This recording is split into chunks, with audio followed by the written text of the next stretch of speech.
ಸರ್ವೇಭ್ಯೋ ನಮಸ್ತೆ. ಗುರುಬ್ರಹ್ಮ ಗುರುರ್ವಿಷ್ಣು ಗುರುದೇವೋ ಮಹೇಶ್ವರ ಗುರು ಸಾಕ್ಷಾತ್ ಪರಬ್ರಹ್ಮ ತಸ್ಮೈ ಶ್ರೀ ಗುರವೇ ನಮಃ. ಕುಂಡಲೀಕೃತ ನಾಗೇಂದ್ರ ಖಂಡೇಂದ್ರಕೃತ ಶೇಖರ ಪಿಂಡೀಕೃತ ಮಹಾವಿಘ್ನ ದುಂಡಿರಾಜ ನಮೋಸ್ತುತೆ. ನಮಃ ಸೂರ್ಯಾಯ ಸೋಮಾಯ ಮಂಗಳಾಯ ಬುಧಾಯ ಚ ಗುರು ಶುಕ್ರ ಶನಿಭ್ಯಶ್ಚ ರಾಹವೇ ಕೇತವೇ ನಮಃ. ಅರಿಷ್ಟಾನಿ ಪ್ರಣಶ್ಯಂತಿ ದುರಿತಾನಿ ಭಯಾನಿ ಚ ಶಾಂತಿರಸ್ತು ಶುಭಂ ಚಾಸ್ತು ಗ್ರಹ ಕುರ್ವಂತು ಮಂಗಲಂ. ನಿತ್ಯ ಭವಿಷ್ಯದ ವೀಕ್ಷಣೆಯನ್ನು ಮಾಡ್ತಾ ಇರ್ತಕ್ಕಂಥ ಎಲ್ಲ ವೀಕ್ಷಕರಿಗೂ ಮಹಾಬಲೇಶ ವಿಷ್ಣು ಮಾಡುವಂಥ ಈ ದಿನದ ಶುಭಾಶಯಗಳು. ವೀಕ್ಷಕರೇ, ನಿರಂತರವಾಗಿ ಬರ್ತಾ ಇರುವಂಥ ಪ್ರಕಾರವಾಗಿ ಚಂದ್ರನ ಗೋಚಾರ ಫಲ ಯಾವ ರೀತಿಯಾಗಿ ಉಂಟು, ಯಾವ್ಯಾವ ರಾಶಿಯವರಿಗೆ ಯಾವ ರೀತಿಯಾದಂಥ ಫಲ, ಮೇಷಾದಿ ದ್ವಾದಶ ರಾಶಿಗಳನ್ನು ಮೀನ ಪರ್ಯಂತರ ವೀಕ್ಷಣೆ ಮಾಡಬೇಕಿದ್ದರೆ ಯಾರ್ಯಾರಿಗೆ ಯಾವ ರೀತಿಯಾದಂಥ ಶುಭ ಅಶುಭ ಫಲ ಇದೆ, ಪರಿಹಾರ ಏನು, ಯಾವ ದೇವರ ಆರಾಧನೆಯನ್ನು ಮಾಡಬೇಕು ಅಂತ ನೋಡುವಂಥ ಕಾಲ ಮೊದಲನೇದಾಗಿ ಮಾಡುವಂಥದ್ದು ದಿನನಿತ್ಯವಾಗಿ ಪಂಚಾಂಗ ಶ್ರವಣ. ಬನ್ನಿ. ದಿನಾಂಕ 12/7/2025 ಶನಿವಾರ. ಸ್ವಸ್ತಿ ಶ್ರೀ ಶಾಲಿವಾನಗತ ಶಕ ವಿಶ್ವಾವಸುನಾಮ ಸಂವತ್ಸರ ದಕ್ಷಿಣಾಯನ ಗ್ರೀಷ್ಮ ಋತು. ಸೌರಮಾಸ ಹೇಳುವಂಥದ್ದು ಮಿಥುನ, ಚಾಂದ್ರಮಾಸ ಆಷಾಢ, ತಿಥಿ ಕೃಷ್ಣ ಪಕ್ಷದ ಬಿದಿಗೆ, ನಿತ್ಯ ನಕ್ಷತ್ರ ಶ್ರವಣ ನಕ್ಷತ್ರ, ವಿಷ್ಕಂಭ ಯೋಗ, ತೈತಿಲೆ ನಾಮ ಕರಣ. ನಾವು ಪ್ರಯಾಣಕ್ಕೆ ಸೂಕ್ತವಾಗಿ ಅವಲೋಕಿಸುವಂಥದ್ದು ರಾಹುಕಾಲ ಗುಳಿಕ ಕಾಲಗಳನ್ನು ನೋಡಿ. ರಾಹುಕಾಲ ಅಂತ ಬೆಳಗ್ಗೆ 9:14 10 ಗಂಟೆ 49 ಗುಳಿಕ ಕಾಲ ಬೆಳಗ್ಗೆ 6:03 7:39 ಇವಿಷ್ಟು ಇವತ್ತಿನ ಪಂಚಾಂಗ ಫಲಗಳು ಅಂತ ಹೇಳ್ಬೋದು. ಇನ್ನು ನಾವು ಮೇಷರಾಶಿಯಿಂದ ಪ್ರಾರಂಭ ಮಾಡಿ ಮೀನರಾಶಿ ಪರ್ಯಂತವಾಗಿ ಆ ಚಂದ್ರನ ಸಂಚಾರದಿಂದಾಗಿ ಯಾವ ರೀತಿ ಶುಭ ಫಲಗಳು ಅಂತ ನೋಡುವಂಥ ಸಂದರ್ಭ. ಬನ್ನಿ. ಮೊದಲನೆಯ ರಾಶಿ ಮೇಷರಾಶಿ.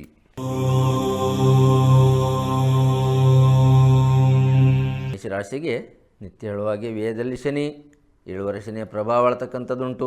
ಈಶ್ವರ ಆರಾಧನೆಯನ್ನು ಮಾಡಿಕೊಳ್ಳಿ. ವ್ಯಯಸ್ಥಾನದಲ್ಲಿದ್ದರೆ ಆ ಎಲ್ಲ ರೀತಿಯಾಗಿರುವಂಥ ವಿಚಾರ, ಮಾನಸಿಕ, ಶಾರೀರಿಕ, ಸಾಮಾಜಿಕ, ಆರ್ಥಿಕ ಎಲ್ಲ ವಿಭಾಗಗಳಲ್ಲೂ ಸ್ವಲ್ಪ ರೀತಿಯಾಗಿ ಜಿಗುಪ್ಸೆಗಳು, ತೊಂದರೆಗಳು ಬರುವಂಥ ಸಾಧ್ಯತೆಗಳಿದೆ. ಅದಕ್ಕೋಸ್ಕರವಾಗಿ ಈಶ್ವರ ಆರಾಧನೆಯನ್ನು ಮೇಷರಾಶಿಯವರು ಮಾಡಿಕೊಳ್ಳುವಂಥದ್ದು, ಧನವ್ಯಯವಾಗುವಂಥದ್ದು. ದ್ವಿತೀಯದಲ್ಲಿ ಶುಕ್ರ ಇದ್ದಂಥ ಕಾರಣದಿಂದಾಗಿ ಸ್ವಲ್ಪ ರೀತಿಯಾಗಿ ಇಷ್ಟಪ್ರಾಪ್ತಿಯಾಗತ್ತೆ.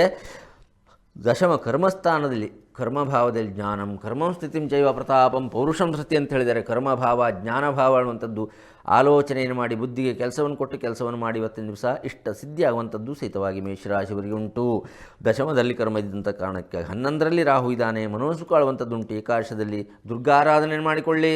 ದುರ್ಗತಿ ನಾಶಿನಿ ದುರ್ಗೇನ ತಾಯಿಯನ್ನು ಆರಾಧನೆ ಮಾಡಿಕೊಂಡ್ರೆ ಬರ್ತಕ್ಕಂಥ ಎಲ್ಲ ರೀತಿಯ ಕಷ್ಟ ಕಾರ್ಪಣ್ಯಗಳಿಂದ ಹೊರಬರಲಿಕ್ಕೆ ಸಾಧ್ಯತೆ ಉಂಟು. ಮೇಷರಾಶಿಯವರಿಗೆ ದುರ್ಗೆನೇ ಆರಾಧನೆ ಮಾಡಿಕೊಳ್ಳಿ, ಶುಭವಾಗಲಿ. ಎರಡನೇ ರಾಶಿಯನ್ನು ವೀಕ್ಷಣೆ ಮಾಡಿದಾಗ ವೃಷಭ ರಾಶಿ.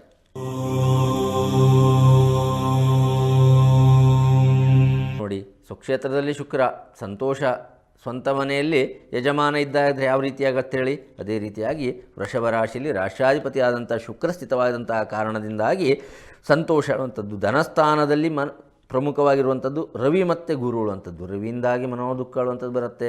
ಧನಲಾಭಾಗತ್ತೆ. ವಿತ್ತಂ ನೇತ್ರಂ ವಾಕ್ ಕುಟುಂಬಂ ಸತ್ವಂ ಸೌಭಾಗ್ಯಮೇ ಹೇಳುವಂಥದ್ದು ಹೇಳಿದ್ದಾರೆ.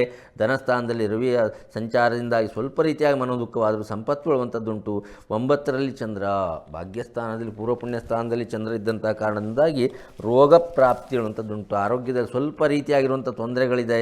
ಆದರೆ ವೃಷಭ ರಾಶಿಯವರಿಗೆ 11ರಲ್ಲಿಯೂ ಸ್ಥಿತವಾಗಿ ಶನಿ ಹೇಳುವಂಥದ್ದು. ಜನ್ಮರಾಶಿಯಲ್ಲಿ ಶುಕ್ರ, ದ್ವಿತೀಯದಲ್ಲಿ ಗುರು, 11ರಲ್ಲಿ ಶನಿ ಇರುವಂಥ ಕಾರಣದಿಂದಾಗಿ ವ್ಯಾಪಾರ ವಹಿವಾಟುಗಳಲ್ಲಿ ಶೇರ್ ಮಾರ್ಕೆಟಿಂದು ಭೂ ವ್ಯವಹಾರಗಳನ್ನು ಮಾಡುವಂಥದ್ದು, ಬಂಗಾರದ ಆಭರಣಗಳ ವ್ಯಾಪಾರ ಮಾಡ್ತಕ್ಕಂಥ ವ್ಯಕ್ತಿಗಳು ಇವತ್ತಿನ ದಿವಸ ಹೆಚ್ಚಿನದಾಗಿ ಒಂದು ಧನಪ್ರಾಪ್ತಿ ಇರುವಂಥ ಸಾಧ್ಯತೆಗಳು ಖಂಡಿತವಾಗಿಯೂ ಇದೆ. ಇವರಿಗೂ ಸಹಿತವಾಗಿ ದುರ್ಗೆ ಆರಾಧನೆಯನ್ನು ಮಾಡಿಕೊಳ್ಳುವಂಥದ್ದನ್ನು ಮರಿಬೇಡಿ, ಶುಭವಾಗಲಿ. ಇನ್ನು ಮಿಥುನ ರಾಶಿ ಹೇಳುವಂಥ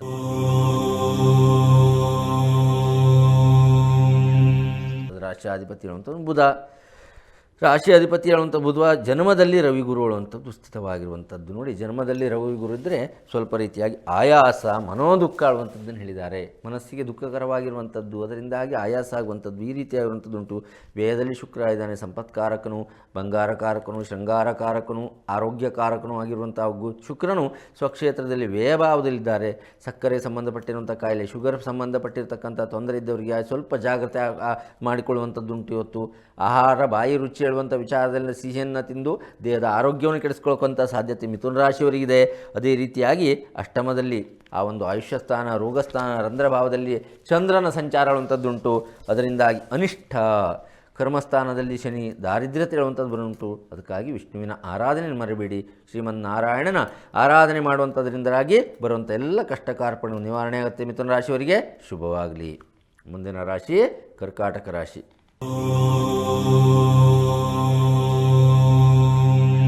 ಜನ್ಮರಾಶಿಯಲ್ಲಿ ಬುಧ ಮಾಂದಿ, ರೋಗಿ ಕ್ಷತಾಂಗೋ ಗುಳಿಕೇತನುಸ್ತೆ.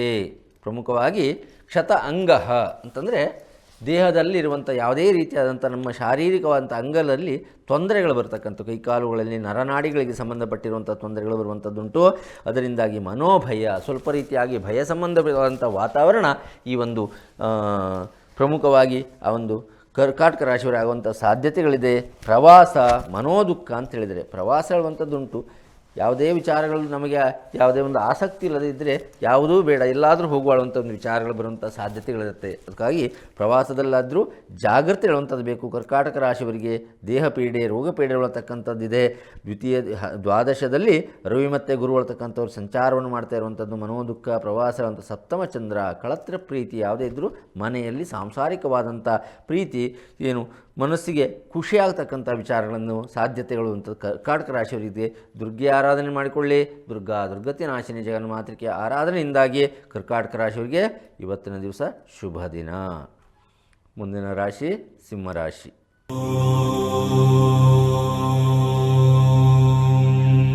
ಜನ್ಮದಲ್ಲಿ ಕುಜಕೇತು, ಮನೋಭಯ, ಸ್ವಲ್ಪ ರೀತಿಯಾಗಿಯೇ ಹೆದರಿಕೆಯಾಗುವಂಥದ್ದು, ದುಸ್ವಪ್ನಗಳು ಬೀಳುವಂಥ ಸಾಧ್ಯತೆಗಳುಂಟು. ಅದೇ ರೀತಿಯಾಗಿ ಅಷ್ಟಮದಲ್ಲಿ ಶನಿ, ಅಷ್ಟಮಸ್ತೆ ಯಥಾಕೇಟು ವಾತ ರೋಗಾದಿ ಪೀಡಿತ ಅಂತೇಳಿದ್ದಾರೆ. ವಾತ ಸಂಬಂಧಪಟ್ಟಿರುವಂಥ ತೊಂದರೆಗಳು ಸಿಂಹರಾಶಿಯವರಿಗೆ ಬರುವಂಥ ಸಾಧ್ಯತೆಗಳಿದೆ ಅನ್ನುವಂಥದ್ದು. ಮನೋಭಯದ ಧರ್ಮನಾಶ ಹೇಳುವಂಥದ್ದು. 6ರಲ್ಲಿ ಚಂದ್ರ ಇರುವಂಥ ಕಾರಣಕ್ಕಾಗಿ ಶತ್ರುಗಳು ನಿಮ್ಮ ಮೇಲೆ ಹೆದರ್ತಾರೆ, ತಲೆಯನ್ನು ಬಾಗುತ್ತಾರೆ, ಶತ್ರು ಭಯ ಹೇಳ್ತಕ್ಕಂಥ ನಿವಾರಣೆ ಆಗುತ್ತೆ. ಅಷ್ಟಮದಲ್ಲಿಂದಾಗಿ ಶನಿಯಿಂದಾಗಿ ವಾತಪೀಡೆ ಹೇಳುವಂಥದ್ದುಂಟು. 11ರಲ್ಲಿ ಗುರು ಇದ್ದಾನೆ, ಚಿಂತನೆ ಮಾಡುವಂಥ ಅವಶ್ಯಕತೆ ಇಲ್ಲ. ಏಕಾದಶ ಲಾಭಸ್ಥಾನದಲ್ಲಿ ಗುರು ಮತ್ತು ರವಿ ಇರುವಂಥ ಕಾರಣದಿಂದಾಗಿ ಆಕಸ್ಮಿಕವಾದಂಥ ಧನಲಾಭಗಳು ಬರತಕ್ಕಂಥದ್ದು, ಯಾವುದೇ ಒಂದು ವಿಚಾರಗಳಾಗಿರುವಂಥದ್ದು, ಶೇರ್ ಮಾರ್ಕೆಟ್ ಆಗಿರಲಿ ಅಥವಾ ಯಾವುದೇ ಒಂದು ಹಣವನ್ನು ಯಾವುದು ವಿಚಾರಗಳಲ್ಲಿ ನೀವು ಇನ್ವೆಸ್ಟ್ ಮಾಡಿದ್ದೀರೋ ಅದು ದ್ವಿಗುಣ ಒಟ್ಟು 2 ಪಟ್ಟು 3 ಪಟ್ಟು ಹೆಚ್ಚಿನದಾದಂಥ ಒಂದು ಧನಲಾಭ ಆಗುವಂಥ ಸಾಧ್ಯತೆ ಸಿಂಹರಾಶಿಯವರಿಗಿದೆ. ಚಿಂತನೆ ಮಾಡುವಂಥ ಅವಶ್ಯಕತೆ ಇಲ್ಲ. ಇವರಿಗೆ ಅಷ್ಟಮ ಶನಿಯ ಪ್ರಭಾವದಿಂದಾಗಿ, ಪರಿಣಾಮದಿಂದಾಗಿ ಹೊರಬರಲಿಕ್ಕೆ ಈಶ್ವರಾರಾಧನೆ ಮಾಡಿಕೊಳ್ಳಿ. ಇದರಿಂದಾಗಿ ಶುಭ ದಿನ ಆಗತ್ತೆ ಹೇಳುವಂಥದ್ದು. ಮುಂದಿನ ರಾಶಿ ನೋಡೋಣ, ಕನ್ಯಾ ರಾಶಿ.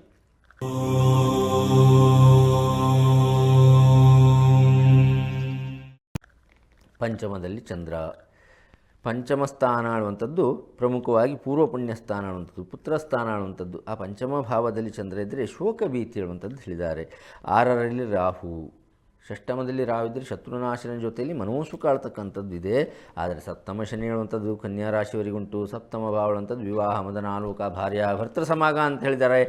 ಗಂಡ ಹೆಂಡರ ಮಧ್ಯದಲ್ಲಿ ಸ್ವಲ್ಪ ರೀತಿಯಾಗಿ ವಿರಸಗಳು ಬರುವಂಥದ್ದಿದೆ. ಇವತ್ತು ಸಂಸಾರ ಕಲಹ ಹೇಳುವಂಥದ್ದು, ಏನೋ ಒಂದು ವಿಚಾರಗಳಲ್ಲಾಗಿ ಮುನಿಸನ್ನಾಗಿ ದಿನ ಇಡೀ ನಿಮ್ಮ ಮನಸ್ಸನ್ನು ಚಿಂತೆಯನ್ನು ಮಾಡ್ತಕ್ಕಂಥ ತೊಂದರೆಗಳನ್ನು ಕೊಡುವಂಥದ್ದು ಇವತ್ತಿನ ದಿವಸ ಉಂಟು. ಸಪ್ತಮ ಶನಿಯಿಂದಾಗಿ ಕಲಹ ಹೇಳುವಂಥದ್ದು. 11ರಲ್ಲಿ ಬುಧ ಹೇಳುವಂಥ ಏಕಾದಶ ಲಾಭಸ್ಥಾನದಲ್ಲಿ ಬುಧನ ಸಂಚಾರ ಉಂಟು. ದೇಹ ಪುಷ್ಟಿ ಹೇಳುವಂಥದ್ದಿದೆ. ದೇಹ ಪುಷ್ಟಿ ಅಂತ ಹೇಳಿದರೆ ನಾವು ತಿಂದಿರತಕ್ಕಂಥದ್ದು ತೃಪ್ತಿದಾಯಕವಾಗಿ ಒಂದು ಊಟವನ್ನು ಮಾಡಬೇಕಿದ್ರೂ ಸಹಿತವಾಗಿ ನಮ್ಮ ದೇಹಕ್ಕೆ, ಶರೀರಕ್ಕೆ ಅದು ಪೂರಕವಾಗಿರುವಂಥದ್ದು, ಮಾಡಿರುವಂಥ ಊಟವು ಖುಷಿಯಾಗಿರಬೇಕು, ಅದರಿಂದಾಗಿ ತೃಪ್ತಿಯಾಗಬೇಕು. ಅದೆಲ್ಲವೂ ಸಹಿತವಾಗಿ ಏಕಾದಶಲ್ಲಿರತಕ್ಕಂಥ ಆ ಒಂದು ಬುಧನಿಂದಾಗಿ ಬರುವಂಥ ಸಾಧ್ಯತೆ ಇದೆ. ದೇಹಪುಷ್ಟಿ ಅನ್ನುವಂಥದ್ದು ವಿಷ್ಣುವಿನ ಆರಾಧನೆ ಮಾಡಿಕೊಳ್ಳಿ. ಯಾವುದಕ್ಕಿದ್ರೂ ಸಹಿತವಾಗಿ ನಮಗೆ ಒಂದು ಶಕ್ತಿಯ ಒಂದು ಅನುಗ್ರಹ ಅಂತ ಹೇಳುವಂಥದ್ದು ಪ್ರತಿಯೊಂದು ರಾಶಿಯವರಿಗೆ ಆಗಬೇಕು. ಆ ಪ್ರಮುಖವಾಗಿ ಬೇಕಾಗಿರುವಂಥ ಕನ್ಯಾ ರಾಶಿಯ ಆ ಒಂದು ಬುಧ ಆದಂಥ ಕಾರಣದಿಂದಾಗಿ ಆ ಬುಧ ಏಕಾದಶದಲ್ಲಿದ್ದರೂ ಆ ಅಧಿಪತಿ ಆದಂಥ ದೇವರ ಆ ಬುಧನ ಒಂದು ಕಾರಕತ್ವ ಇರುವಂಥದ್ದು ಯಾವುದು ಅಂದರೆ ವಿಷ್ಣುವಿನ ಕಾರಕತ್ವ ಅನ್ನುವಂಥದ್ದುಂಟು. ಆ ವಿಷ್ಣುವಿನ ಅನುಗ್ರಹತೆ ಇದ್ದರೆ ಬರುವಂಥ ಯಾವುದೇ ರೀತಿಯ ತೊಂದರೆ ಇದ್ದರೂ ಅದರಿಂದಾಗಿ ನಿವಾರಣೆ ಆಗುತ್ತೆ. ಚಿಂತೆಯನ್ನು ಮಾಡುವಂಥ ಅವಶ್ಯಕತೆ ಇಲ್ಲ. ಶುಭವಾಗಲಿ. ಮುಂದಿನ ರಾಶಿ ನೋಡೋದಿದ್ದರೆ ತುಲಾ ರಾಶಿ ಹೇಳುವಂಥದ್ದು.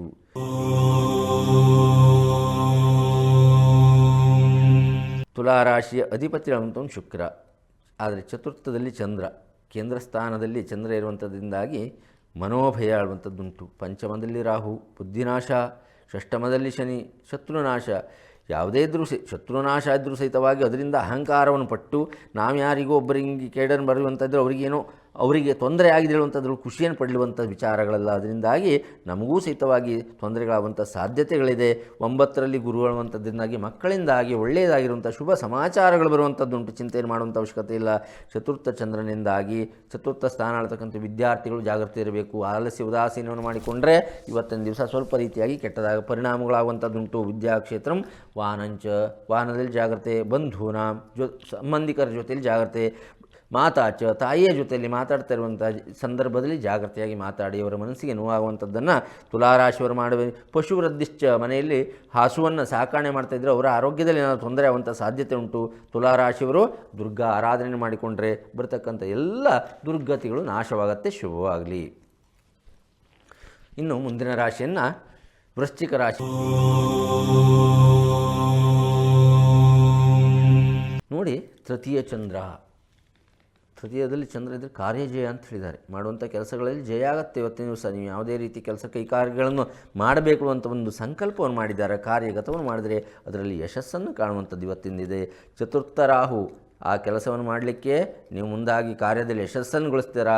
ಆದರೆ ನಿಮಗೆ ವೈರಿಗಳು ಪ್ರಾಪ್ತಿಯಾಗಿ ಚತುರ್ಥ ರಾಹುವಿನಿಂದಾಗಿ ಮಾನಹಾನಿ ಹೇಳುವಂಥದ್ದಿದೆ. ಸ್ವಲ್ಪ ರೀತಿಯಾಗಿ ಸಮಾಜದ ದೃಷ್ಟಿಯಲ್ಲಿ 10 ಜನರ ಮಧ್ಯದಲ್ಲಿ ಯಾವುದೋ ರೀತಿಯಾಗಿ ನಿಮಗೆ ಮಾಡಿರ್ತಕ್ಕಂಥ ಕರ್ತವ್ಯಗಳಿಗೆ ಅಪವಾದಗಳು, ಅಪಕೀರ್ತಿಗಳು ಬರುವಂಥ ಮಾನಹಾನಿಯಾಗತಕ್ಕಂಥದ್ದು ಚತುರ್ಥ ರಾವಿನಿಂದಾಗಿ ಉಂಟು. ಅದೇ ರೀತಿಯಾಗಿ ಪಂಚಮದಲ್ಲಿ ಶನಿ, ಪಂಚಮಸ್ತೆ ಶನಿಶ್ಚೈವಾದ್ರೆ ನಾವು ಕಷ್ಟಪ್ರದಾಯಕ ಅಂತ ಹೇಳಿದರೆ ಪಂಚಮ ಶನಿ ಹೇಳತಕ್ಕಂಥ ಪೂರ್ವ ಪುಣ್ಯದಲ್ಲಿ 5ನೇ ಮನೆಯಲ್ಲಿ ಶನಿ ಇರುವಂಥ ಕಾರಣಕ್ಕಾಗಿ ತಂದೆ ಮಕ್ಕಳಲ್ಲಿ ಜಗಳಗಳು ಬರ್ಬೋದು. ಕಷ್ಟಪ್ರದವಾಗಿರ್ತಕ್ಕಂಥ ತೊಂದರೆಗಳು ಬರುವಂಥ ಸಾಧ್ಯತೆಗಳು ವೃಶ್ಚಿಕ ರಾಶಿಯವರಿಗುಂಟು. ಅದೇ ರೀತಿಯಾಗಿ ಅಷ್ಟಮ ರಂಧ್ರ ಭಾವದಲ್ಲಿ 8ನೇ ಮನೆ ರೋಗಸ್ಥಾನ ಅಂತ ಹೇಳ್ತೇವೆ, ಆಯುಷ್ಯ ಸ್ಥಾನ ಅಂತ ಹೇಳ್ತೇವೆ. ಆ 8ನೇ ಮನೆಯಲ್ಲಿ ರವಿ ಗುರುವಿನ ಸಂಚಾರ ಅದು ಸಹಿತವಾಗಿ ಒಳ್ಳೆಯದಲ್ಲ. ರೋಗ ಪ್ರಾಪ್ತಿಗಳು, ಇದಕ್ಕೆ ಪರಿಹಾರ ಆಳುವಂಥದ್ದು ವೃಶ್ಚಿಕ ರಾಶಿಯವರು ಸುಬ್ರಹ್ಮಣ್ಯನ ಆರಾಧನೆಯನ್ನು ಮಾಡಿಕೊಳ್ಳುವಂಥದ್ದನ್ನು ಮರಿಬೇಡಿ. ಸುಬ್ರಹ್ಮಣ್ಯನ ಕಾರ್ತಿಕೇಯನ ಆರಾಧನೆಯನ್ನು ಮಾಡಿಕೊಳ್ಳಿ. ಇವತ್ತು ಬರತಕ್ಕಂಥ ಎಲ್ಲ ರೀತಿಯ ತೊಂದರೆಗಳಿಂದ ಹೊರಬರುವಂಥ ಸಾಧ್ಯತೆ ಇದೆ. ಶುಭವಾಗಲಿ. ಮುಂದಿನ ರಾಶಿ ಧನುರ್ರಾಶಿ. ದ್ವಿತೀಯ ಚಂದ್ರ, ದ್ವಿತೀಯ ತಂತ್ರೆ ವಿತ್ತಂ, ನೇತ್ರಂ, ವಾ ಕುಟುಂಬಂ, ಸತ್ವಂ, ಸೌಭಾಗ್ಯಮೇ ಚ ಸ್ಥಾನಮನ್ನಂ, ಇವೆಲ್ಲ ಭಾವಗಳು ದ್ವಿತೀಯ ಸ್ಥಾನದಲ್ಲಿ ಬರುವಂಥದ್ದು. ಧನಸ್ಥಾನ ಅನ್ನುವಂಥದ್ದು, ದ್ರವ್ಯನಾಶ ಅನ್ನುವಂಥದ್ದಿದೆ. ಪ್ರಮುಖವಾಗಿ ಧನುರಾಶಿಯವರಿಗಿರುವಂಥದ್ದು ದ್ರವ್ಯನಾಶ. ಸಪ್ತಮದಲ್ಲಿ ರವಿಗುರುವಿನ ದೃಷ್ಟಿ ಉಂಟು. ಸಪ್ತಮ ಸ್ಥಾನದಲ್ಲಿ ರಾಶಾಧಿಪತಿಯಾದಂಥ ಗುರು ಇರುವಂಥ ಕಾರಣದಿಂದಾಗಿ ಇಷ್ಟಸಿದ್ಧಿ. ಸಂಸಾರದಲ್ಲಿ ಸುಖ ಇದೆ, ಸಂಸಾರದಲ್ಲಿ ಸಂತೋಷದ ವಾತಾವರಣ ಆಗುವಂಥದ್ದುಂಟು. ಚತುರ್ಥ ಶನಿಯಿಂದಾಗಿ ಸುಖಹಾನಿ. ಸ್ವಲ್ಪ ರೀತಿಯಾಗಿ ಮಾಡ್ತಕ್ಕಂಥ ಎಲ್ಲ ವ್ಯವಹಾರಗಳಲ್ಲೂ ಸಹಿತವಾಗಿ 4ನೇ ಮನೆಯಲ್ಲಿರುವಂಥದ್ರಿಂದಾಗಿ ಆ ಶನಿಯಿಂದಾಗಿ ಸುಖಹಾನಿ ಅನ್ನುವಂಥದ್ದುಂಟು. ಅಷ್ಟಮದಲ್ಲಿ ಮಾಂದಿ, ರಂಧ್ರಭಾವದಲ್ಲಿ ಮಂದರ ಮಗನಾದಂಥ ಮಾಂದಿ ಇರುವಂಥ ಕಾರಣದಿಂದಾಗಿ ರೋಗ ಪ್ರಾಪ್ತಿಯಾಗುವಂಥ ಸಾಧ್ಯತೆಗಳಿದೆ. ಧನುರಾಶಿಯವರಿಗೆ ಗುರುವಿನ ದೃಷ್ಟಿ ಹೊಂದಿದ್ದ ಕಾರಣದಿಂದಾಗಿ ಬಾಕಿ ಎಲ್ಲ ಭಾವಗಳು ಸಹಿತವಾಗಿ ಇವತ್ತು ನಿಮಗೆ ಶುಭಪ್ರದವಾಗಿ ಇಲ್ಲ.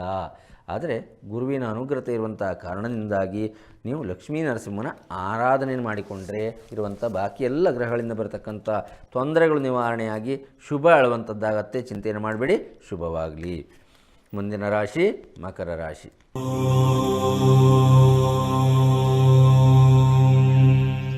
ಜನ್ಮಸ್ಥಾನದಲ್ಲಿ ಚಂದ್ರ, ಮನೋಸಂತೋಷ ಅಂತ ಹೇಳಿದ್ದಾರೆ. ಚಂದ್ರ ಜನ್ಮರಾಶಿಯಲ್ಲಿ ಸ್ಥಿತವಾಗಿದ್ದರೆ ಸಂತೋಷವನ್ನು ಕೊಡ್ತಾನೆ. ಮನಸ್ಸಿಗೆ ಸಂಬಂಧ ಮಾತ್ರಕಾರಕ. ತಂದೆಯಿಂದ ತಾಯಿಯಿಂದಾಗಿ ಒಳ್ಳೆಯ ರೈತ ಆರೈಕೆಗಳು, ತಾಯಿಯ ಜೊತೆಯಲ್ಲಿ ಖುಷಿಯಲ್ಲಿ ಇರತಕ್ಕಂಥ ದಿವಸ, ಮನಸ್ಸಿಗೆ ಆಹ್ಲಾದಕರವಾದಂಥ ವಾತಾವರಣ ಮಕರ ರಾಶಿಯವರಿಗೆ ಆಗುವಂಥದ್ದಿದೆ. ಆದರೆ 6ರಲ್ಲಿ ಷಷ್ಠಮದಲ್ಲಿ ರವಿ ಮತ್ತು ಗುರು ಇರುವಂಥದ್ದಕ್ಕೆ ಪ್ರಮುಖವಾಗಿರುವಂಥದ್ದು ಶತ್ರು ಪೀಡೆಗಳು. ಹೊಸತಾಗಿ ಏನಾದರೂ ನೀವು ಮಾಡ್ತಕ್ಕಂಥ ವ್ಯವಹಾರಗಳಲ್ಲಿ ಸ್ವಲ್ಪ ರೀತಿಯಾಗಿ ಶತ್ರುಗಳು ಬರುವಂಥದ್ದುಂಟು. ತೃತೀಯ ಶನಿಯಿಂದಾಗಿ ಸೌಭಾಗ್ಯ, ಮೂರನೇ ಮನೆಯಲ್ಲಿ ಶನಿ ಇರುವಂಥ ಕಾರಣದಿಂದಾಗಿ ಸೌಭಾಗ್ಯ ಬರುತ್ತೆ. ಆದರೆ ದ್ವಿತೀಯದಲ್ಲಿ ರಾಹು ನೋಡಿ, ಒಂದು ಗ್ರಹ ಶುಭವನ್ನು ಮಾಡಿದರೆ ಮತ್ತೊಂದು ಗ್ರಹ ಹೇಳ್ತಕ್ಕಂಥದ್ದು ನಿಮಗೆ ಆ ಒಂದು ಕೆಲವು ರೀತಿಯಾಗಿ ದ್ವಿತೀಯ ಸ್ಥಾನದಲ್ಲಿ ವಿತ್ತಂ ನೇತ್ರಂ ವಾಕ್ ಕುಟುಂಬ, ಮಾತಿನಲ್ಲಿ ಕೆಟ್ಟತೆ ಬರುವಂಥದ್ದುಂಟು, ವೈರಿಗಳು ಬರುವಂಥದ್ದಿದೆ, ಧನವೇ ಆಗುವಂಥ ಸಾಧ್ಯತೆ ಉಂಟು. ಆ ದ್ವಿತೀಯ ರಾಹುವಿನಿಂದಾಗಿ ಕಲಹ ಭೀತಿ, ಜಗಳ ಆಗುವಂಥದ್ದು. ಅದೇ ರೀತಿಯಾಗಿ ಸ್ವಲ್ಪ ರೀತಿಯಾಗಿ ಏನು ಮಾಡಬೇಕು ನೀವು ಇವತ್ತಿನ ದಿವಸ ಮಾತಿನಲ್ಲಿ ಜಾಗೃತಿಯನ್ನು ಮಾಡಿ, ಕೆಲಸ ಜಾಸ್ತಿ ಮಾತು ಕಮ್ಮಿ ಅದನ್ನು ಮಾಡುವಂಥದ್ದು ಮಾಡಬೇಕಾಗತ್ತೆ. ಮಕರ ರಾಶಿಯವರು ನಾವು ಮಾತನ್ನು ಕಡಿಮೆ ಮಾಡಿದ್ರೆ ಜಗಳ ಹೇಳ್ತಕ್ಕಂಥದ್ದು. ಊಟ ಬಲ್ಲವನಿಗೆ ರೋಗವಿಲ್ಲ, ಮಾತು ಬಲ್ಲವನಿಗೆ ಜಗಳವಿಲ್ಲ ಹೇಳುವಂಥದ್ದು. ಮಾತನ್ನು ಆಲೋಚನೆಯನ್ನು ಮಾಡಿ ಎಷ್ಟು ಬೇಕು ಹಿತವಾದಂಥ ಮಿತವಾದಂಥ ಮಾತುಕತೆಯನ್ನು ಮಕರ ರಾಶಿಯವರು ಮಾಡುವಂಥದ್ದು ಮಾಡಿಕೊಳ್ಳಿ. ಈಶ್ವರ ಆರಾಧನೆಯನ್ನು ಮಾಡಿ ಬರುವಂಥ ಎಲ್ಲ ಕಷ್ಟ ಕಾರ್ಪಣ್ಯಗಳು ದೂರವಾಗತ್ತೆ. ಶುಭವಾಗಲಿ. ಮುಂದಿನ ರಾಶಿಯೇ ಕುಂಭರಾಶಿ.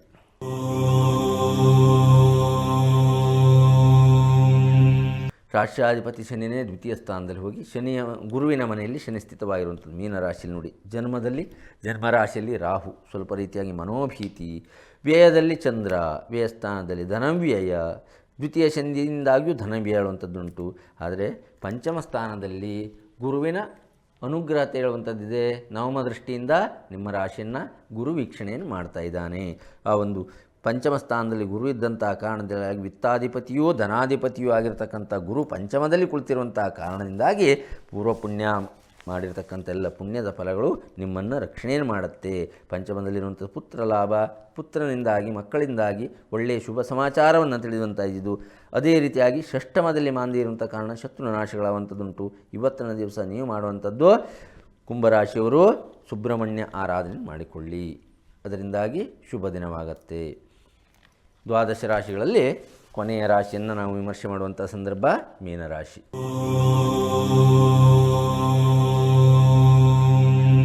ಜನ್ಮಶನಿ ಜನ್ಮರಾಶಿ ಸ್ಥಿತೋಸೌರಿ ಸುಖನಾಶಂ ಕರಿಷ್ಯತಿ. ದಿನವೂ ಹೇಳುವಂಥದ್ದು ನಾವು ಬಾಕಿಯ ಫಲವನ್ನು ಸಿತವಾಗಿ ಸಂದರ್ಭಕ್ಕೆ ಹೇಳುವಂಥದ್ದು. ಕೇವಲ ಚಂದ್ರನೊಂದು ಹೇಳಿದ್ಬಿಟ್ರೆ ಯಾವುದೇ ರೀತಿಯಾಗಲ್ಲ.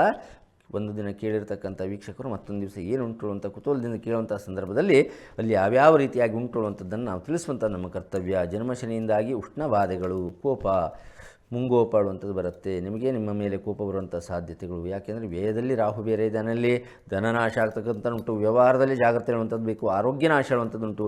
ಚತುರ್ಥದಲ್ಲೂ ಸಿತವಾಗಿ ಗುರು ರವಿ ಇರುವಂಥದ್ದು. ಬಂಧುಕ್ಲೇಶ, ಜಗಳ ಮನೆಯಲ್ಲಿ, ಕುಟುಂಬದಲ್ಲಿ, ಸಂಸಾರದಲ್ಲಿ, ದಾಯಾದಿಗಳ ಜೊತೆಯಲ್ಲಿ ಸ್ವಲ್ಪ ರೀತಿಯಾದಂಥ ಜಗಳಗಳು, ವ್ಯವಹಾರಗಳು ಮಾಡ್ತಕ್ಕಂಥ ಭೂ ವ್ಯವಹಾರಗಳಲ್ಲಿ, ಮನೆಗೆ ಸಂಬಂಧಪಟ್ಟಿರ್ತಕ್ಕಂಥ ಜಾಗ, ಈ ರೀತಿಯಾಗಿರ್ತಕ್ಕಂಥ ಕಾಗದ ಪತ್ರಗಳಲ್ಲಿ ಯಾವುದೋ ರೀತಿಯಾದಂಥ ತೊಂದರೆಗಳಿಂದಾಗಿ ನಿಮ್ಮಲ್ಲೇ ಪರಸ್ಪರ ಕಚ್ಚಾಟವನ್ನು ಮಾಡಿಕೊಳ್ಳುವಂಥ ಸಾಧ್ಯತೆಗಳು ಮೀನರಾಶಿಯವರಿಗಿದೆ. ಮಾತಿನಲ್ಲಿ ಜಾಗ್ರತೆ. ಜನ್ಮಶನಿಯ ಜೊತೆಯಲ್ಲಿ ರಾಷ್ಟ್ರಾಧಿಪತಿ ಚತುರ್ಥದಲ್ಲಿ ರವಿಯೊಟ್ಟಿಗೆ ಗುರು ಹೇಳುವಂಥ ಸ್ಥಿತವಾಗಿದ್ದಾನೆ. ವೇದದಲ್ಲಿ ರಾಹು ಹೇಳ್ತಕ್ಕಂಥದ್ದುಂಟು. ಶುಭಕ್ಕಿಂತ ಅಶುಭಗಳು ಸ್ವಲ್ಪ ಜಾಸ್ತಿ ಇದೆ, ಚಿಂತನೆ ಮಾಡುವಂಥದ್ದಕ್ಕೆ ಬೇಡ. ಯಾವುದೇ ಇದ್ದರೂ ಪುತ್ರ ಶೋಕ, ಸ್ವಲ್ಪ ರೀತಿಯಾಗಿ ಪಂಚಮದಲ್ಲಿ ಮಾಂದಿ ಇರುವಂಥ ಕಾರಣದಿಂದ ಪುತ್ರ ಶೋಕ ಹೇಳುವಂಥದ್ದುಂಟು. ಈಶ್ವರ ಆರಾಧನೆಯನ್ನು ಮಾಡಿ ಸರ್ವೇಶ್ವರನ ಅನುಗ್ರಹತೆಯಿಂದ ಬರುವಂಥ ಎಲ್ಲ ಕಷ್ಟಗಳು ದೂರವಾಗಿ ಇವತ್ತಿನ ದಿವಸ ಮೀನರಾಶಿಯವರಿಗೆ ಶುಭ ದಿನವಾಗಲಿ ಅಂತ ನಾವು ಹಾರೈಸ್ತಾ, ಕೊನೆಯ ಭಾಗದಲ್ಲಿರುವಂಥ ವೀಕ್ಷಕರೇ, ದಿನನಿತ್ಯವೂ ಸಿತವಾಗಿ ಬೆಳಗ್ಗೆ 8 ಗಂಟೆಯಿಂದ ನಡೀತಕ್ಕಂಥ ನಿತ್ಯ ಭವಿಷ್ಯದ ಕೊನೆಯ ಭಾಗದಲ್ಲಿದ್ದಾವೆ. ಯಾವ್ಯಾವ ಗ್ರಹಗಳಿಂದಾಗಿ ಯಾವ್ಯಾವ ರಾಶಿಯವರಿಗೆ ಯಾವ ರೀತಿಯಾದಂಥ ಅಶುಭ ಫಲ ಆಗುತ್ತೆ ಹೇಳುವಂಥದ್ದನ್ನು ವಿಮರ್ಶೆಯನ್ನು ಮಾಡಿದ್ದೇವೆ. ಹೇಳಿರ್ತಕ್ಕಂಥ ಎಲ್ಲ ದೇವತಾ ಆರಾಧನೆಗಳನ್ನು ಮಾಡಿಕೊಂಡು ಎಲ್ಲ ಗ್ರಹ ರಾಶಿಯವರಿಗೂ ಸಿತವಾಗಿ ಇವತ್ತಿನ ದಿವಸ ಶುಭ ದಿನವಾಗಲಿ, ಮಾಡ್ತಕ್ಕಂಥ ಎಲ್ಲ ಕೆಲಸ ಕಾರ್ಯಗಳಲ್ಲಿ ಯಶಸ್ಸನ್ನು ಕಾಣಲಿ ಅಂತ ಬೀಳುತ್ತಾ, ಸಮಸ್ತ ಲೋಕ ಸುಖಿನೋ ಭವಂತು. ಶುಭಂ ಭೂಯಾತ್.